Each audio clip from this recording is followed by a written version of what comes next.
Hi, welcome to my channel. I'm Mark van Leeuwen, and today we're going to take a look at my coffee table book, The Demon of Darklonia.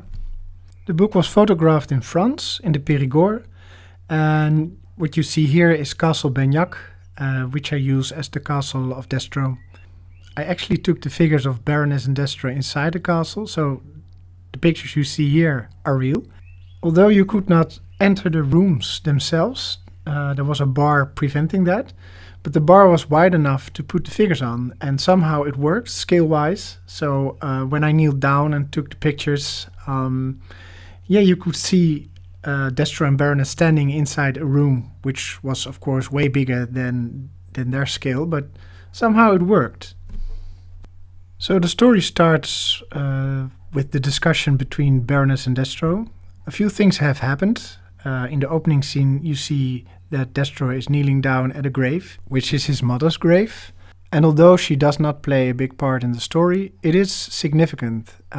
She recently passed, they are mourning, and the grief does influences Destro's action, or so it seems.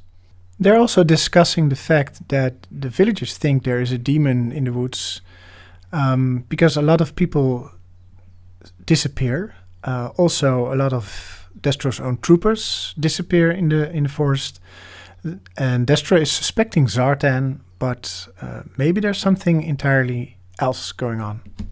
As a reader, we see immediately that it's not Zartan, but his brother Zandar, although it's unclear if he is also responsible for the disappearances of the villagers. He's certainly shooting down the Iron Grenadiers and the Python troopers or officers that are in the forest. Why he is doing this is at the beginning of the story unclear, but will be revealed at the end.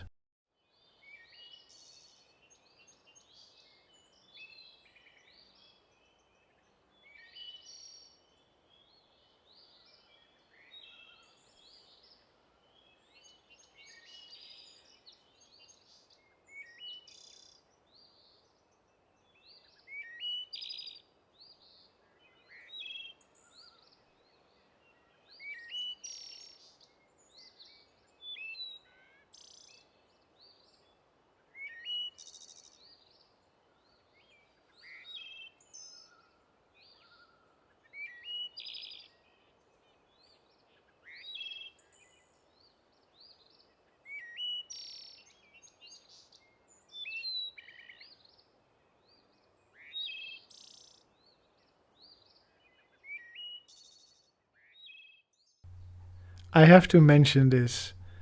As you can see, my Zandar is grayish blue, and this is the first time that he actually turned color. I have him since 1988, bought him as a kid, together with his sister Zorana, and she turned in the sun. He never did. Never. Ever. In my entire youth, I have never witnessed my Zandar turning blue. And lo and behold, I take him to France, and there he is, for the first time ever. I took a picture of it immediately. Strangely enough, I have had him in the sun after this adventure. The same, he does not turn blue anymore. So what happened here, I don't know, but I'm really happy with it, and I'm really happy that I caught it on camera. The figures for the Tiger Force team that you see me use are my original ones, with the exception of Tiger Force Dialtone, because he was a later figure. But the others are from my youth. They are my original Joes. Also, the Tigerfly is from my youth, Darklon and his Evader are from my youth, and the Annihilator and Destro.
The next day, Destro and Scrap Iron are reflecting on the battle from the day before. And they discuss the fact that they felt a terrible fright while during the fight. Scrap Iron believing it to be a demon, but Destro doesn't believe it. And if you have looked carefully at the pictures, you could see that Psychout is wielding his elf sonic generator, and elf stands for extremely low frequency. He's experimenting with that, so maybe the fear came from that thing. Who knows? In my books, I like to take my time to flesh out the characters. It's often in the dialogue that they show character development or growth. As it turns out, the elf sonic generator can also work the other way around, meaning instead of creating fear amongst the troopers, creating a false sense of ease, so that they let their guards down while they are in a dangerous situation. And it's because of that Zandar is letting his guard down. Normally he's undetectable because, in my opinion, he wills people to forget him. He has this ability where he can stay invisible or out of people's minds, letting them forget that he's there. But in this case, he lets his guard down, making himself visible for the Joes, and they catch up with him and capture him. Zandar is sharing his knowledge of a secret route to get inside of Destro's castle, a route that he himself used many, many times. But the strange thing is that every time he uses that route to infiltrate the castle and, well, probably kill Destro, he finds that Destro isn't there, which is strange. But nevertheless, he shares his secret with the Joes, so that they can enter as well and capture Destro. Here the team splits up, so Hit and Run and Outback are going to infiltrate Destro's castle, and the others will escort Zandar to headquarters. Halfway the journey, Hit and Run and Outback run into Crockmaster, and a fight ensues, one that Crockmaster loses. He's shot by Hit and Run, and instead of that the crocodiles are attacking the Joes, they turn on their master because he is an easy prey. And yeah. I'm still alive! Oh God, not like this! And while Hit and Run and Outback faces many, many challenges, it seems that escorting Zandar is a challenge in itself. Zandar is talking to Recondo, trying to figure out the what's in the house, and Recondo, is letting him know that he's carrying the sonic generator, but the sonic generator is not in use, which cues Zandar that he can actually use his ability again, which he does, to a certain extent, just to toy with them. But further on in the adventure, the Joes are actually forgetting that he's around.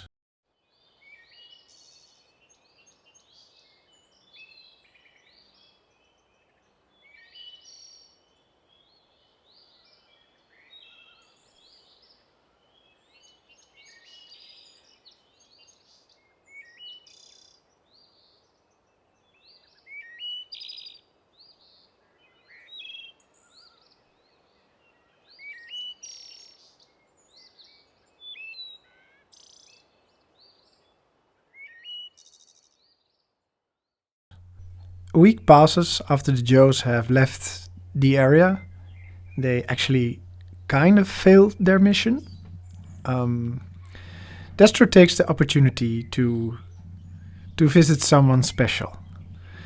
If you have watched the cartoon, you know that Destro and his ancestors are having some kind of demon in a cellar. And I play into that fact. I think what I'm going to do is to show you something I made with AI, which is the last scene of the book.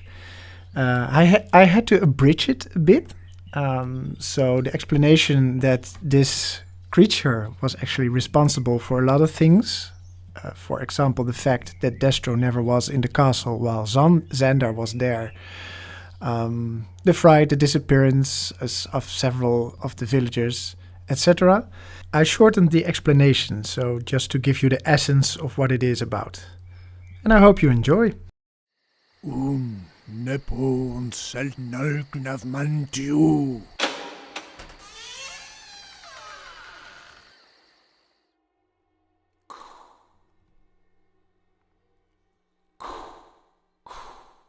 Remedia, a word. Have you come to bring me a sacrifice? No, you have not held up your end of the bargain. Have I not? Really now? The villagers are suspicious. They know that you are lurking here in the depths of your prison, hungry for blood, and they hold me responsible. Are you not standing here before me? Have I not put the thoughts in your head to leave the castle? You dare to enter my mind? Poor Destro. You don't know if you must keep me alive, knowing that I will hurt your loved ones, or set me free, which will result in imminent death. It is the choice between staying diseased or becoming diseased. But know this, if you don't give me what I was promised, I will take it. Which reminds me, how is your mother? You want to hear how she suffers in the afterlife? No, you didn't. Curse you, you monster. I will find a way to end you, or my name isn't James McCullen Destro the 24th. I will create a weapon that boils the blood in your veins, that burns the very soul out of your wretched body.